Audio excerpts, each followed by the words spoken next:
Okay guys, so I'm going to do a couple of tutorial videos on sort of how to actually play. The first video is just going to cover your field setup. And so what I've got in front of me is a completely stocked out field.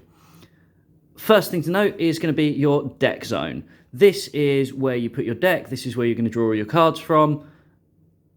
And then on the opposite side of the field, we've got your extra deck zone.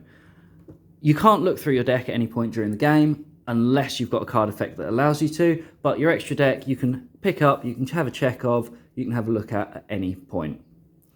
In the center here, these 1, 2, 3, 4, 5 spaces are for your monsters. So if you normal summon, if you special summon, that's where your monsters are going to go. You've then got 1, 2, 3, 4, 5 spell and trap zones, and they're for your spell and trap cards. You can only ever have 5 monsters or 5 spell and trap cards on the field at once.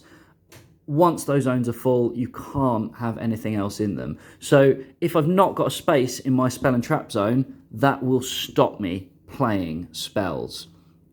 Up here, I've got my field spell zone, and if you've got the little compass symbol in the corner of your spell there, then that will tell you that it's a field spell, and that sits there. That will be a continuous spell, so it will be on the field until something removes it. You can only ever have one field spell active at once.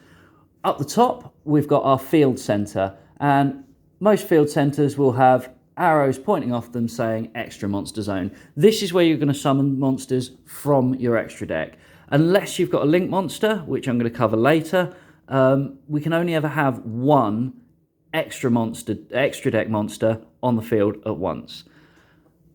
Any destroyed spells, traps, or monsters will be sent to your graveyard unless they have an effect or somebody else inflicts an effect which causes them to go into this zone up here, which is my banished zone. And that's kind of the layout of our field, guys. So yeah, I'll be going through the different phases in the next video. I'll see you in the next video.